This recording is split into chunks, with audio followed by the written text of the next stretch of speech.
Hello everyone, দেখতে পাচ্ছেন আজকে নিয়ে এসেছি সজনা ফুলের পাকোড়া।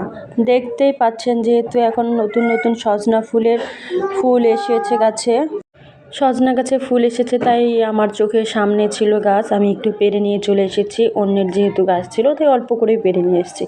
সজনা ফুলগুলোকে সুন্দর করে ডাল ছাড়িয়ে এখন কিন্তু আমি সজনা ফুলগুলোকে সুন্দর করে একদম ধুয়ে ফ্রেশ করে নিয়েছি। সামান্য পরিমাণে এখন লবণ দিয়ে এগুলোকে হাতের সাহায্যে একটু ভালো করে কষলিয়ে কিছুক্ষণের জন্য কিন্তু আমি এখন রেখে দেবো। এতে কি হবে, এতে সজনা ফুলটার আমার যে একটু মোলায়ম টাইপের হয়ে আসবে। কিছুক্ষণ পাকোড়া করার কিছুক্ষণ আগে আমি এই প্রসেসিংটা করে নিচ্ছি।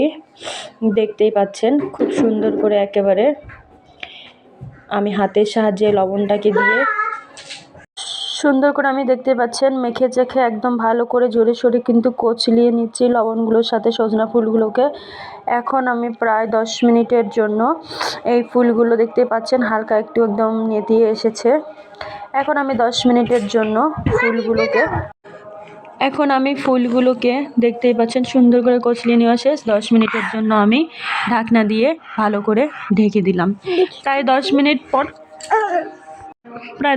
পর দেখতে পাচ্ছেন আমার ফুলগুলো কিন্তু খুব সুন্দরভাবে একদম মুলায়ম একটা মসলিন ভাব চলে এসেছে।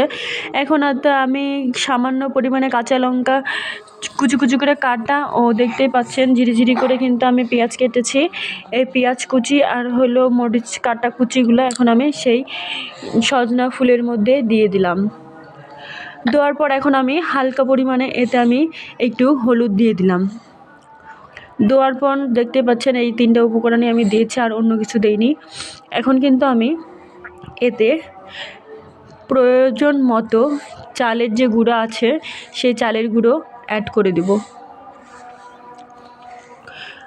যতটুকু প্রয়োজন, যেন একটা মাখা একটা আঠালো ভাব হয় সেই পরিমাণে কিন্তু চালের গুঁড়ো নিতে হবে। নেওয়ার পর দেখতে পাচ্ছেন এখন আমি হাতের সাহায্যে খুব সুন্দরভাবে এগুলোকে একসাথে সবগুলো সুন্দর করে মেখে চেখে নিচ্ছি। একদম সুন্দর করে কিন্তু মেখে চেখে নিতে হবে, যেন একদম ফুলগুলো একদম মুসলিম একটা ভাব চলে আসে। একদম পেঁয়াজ আর মরিচগুলো একে অপরের সাথে খুব সুন্দরভাবে যেন মিক্সড হয়ে যায়। যারা রেগুলার আমার চ্যানেলে ভিডিও দেখেন তাদেরকে অসংখ্য ধন্যবাদ। আপনারা এইভাবে আমার সঙ্গে থাকবেন আপনাদের ভালোবাসা ও সাপোর্ট দিয়ে। দেখতে পাচ্ছেন যেহেতু আমার একটু আটাটা কমই হয়েছে, সেহেতু আমি আরেকটু আটা কিন্তু দিয়ে দিলাম। দেওয়ার পর এখন আমি একটু, যেহেতু খুব শক্ত একটা ভাব আবরণ তৈরি হচ্ছে, সেজন্য আমি হালকা একটু নরম করার জন্য একটু কিন্তু জল দিয়ে দিছি। জল দেওয়ার পর এখন কিন্তু আমি আবার হাতের সাহায্যে এগুলোকে খুব সুন্দরভাবে মেখে চেখে নেব। যারা সজনার ফুল কখনো খান নাই তারা অবশ্যই এইভাবে পাকোড়া বানিয়ে গরম গরম খেয়ে দেখবেন, দারুণ একটা স্বাদ লাগে। সাধারণত বিকেলে নাস্তা হিসেবে এটি কি গ্রহণযোগ্য এরকম পাকোড়া।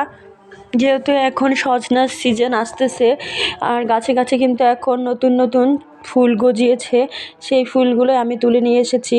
সাধারণত ডায়াবেটিক রোগীর জন্য কিন্তু এই ফুলগুলো অনেক উপকার। সেহেতু আপনারাও যারা ডায়াবেটিক রোগী আছেন তারা এই প্রসেসিংয়ে বাসায় তৈরি একদম ভেজালমুক্ত ন্যাচারাল প্রাকৃতিক খাবার হিসেবে এই সজনা ফুলের পাকোড়াটি বানিয়ে খেতে পারেন। দেখতেই পাচ্ছেন আমার মসলিনটি কিন্তু তৈরি হয়ে গেছে। একদম একটা আঠালো ভাব, একদম বেশি একটা নরম হয়নি এবং শক্তও হয়নি। অন্যদিকে দেখতেই পাচ্ছেন আমি কিন্তু কড়াইয়ে তেল দিয়েছি, যেহেতু এগুলো সরিষার তেল তাই কিন্তু ভাজাভুজি একটু ফেনা টাইপের হয়। এখন আমি এগুলা ছোট ছোট করে সুন্দর করে গোল গোল করে এক এক করে কিন্তু ছেড়ে দেব। যেহেতু সরিষার তেল ইউজ করছি সেহেতু কিন্তু আমার তেল থেকে কিন্তু ফেনা বের হচ্ছে। যেহেতু আমরা সরিষার তেল 12 মাস খেয়ে থাকি, তাই আমি সরিষার তেল দিয়ে বানিয়ে নিলাম পাকোড়াটি। তবুও খেতে অনেক মজাদার হয়েছিল।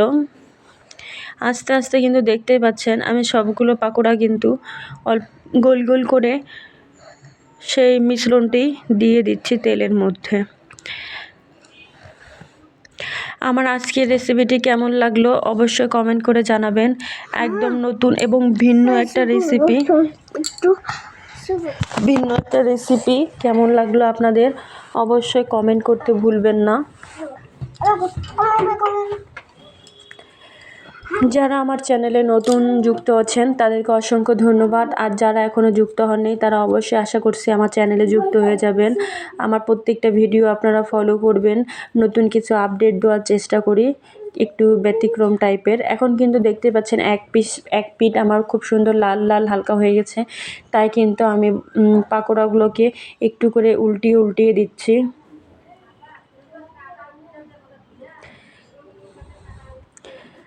একদম লো আছে কিন্তু আমি এটা কি ভাজা ভাজা করছি, কারণ না হয় কিন্তু মচমচে হবে না।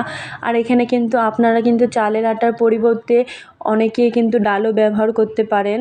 যেহেতু ডাল দিলে বেশি একটা মচমচা ভাব আসবে না, সেহেতু আমি কিন্তু এখানে চালের গুঁড়োই ব্যবহার করেছি মচমচা ভাবের জন্য, যেন খেতে একটু মচমচা টাইপের হয়, সেজন্যই আমি কিন্তু চালের আটা এখানে ব্যবহার করেছি। দেখতেই পাচ্ছেন আমার পাকোড়াগুলো কিন্তু মোটামুটি লাল লাল ভাজা হয়ে গিয়েছে, অনেকটাই লাল ভাব চলে এসেছে এবং মচমচা টাইপের হয়ে গেছে, কালারটা পরিবর্তন হয়ে গেছে, দেখেই বোঝা যাচ্ছে আমার পাকোড়াটা কত ইয়াম্মি হয়েছে। আপনারা অবশ্যই কমেন্ট করে জানাবেন যে আমার আজকের রেসিপি সজনা ফুলের পাকোড়া কেমন হয়েছে, অবশ্যই জানাবেন। একদম ন্যাচারাল প্রাকৃতিক ভেজাল মুক্ত খাবার কিন্তু এসব খাবার। আমি সাধারণত চেষ্টা করি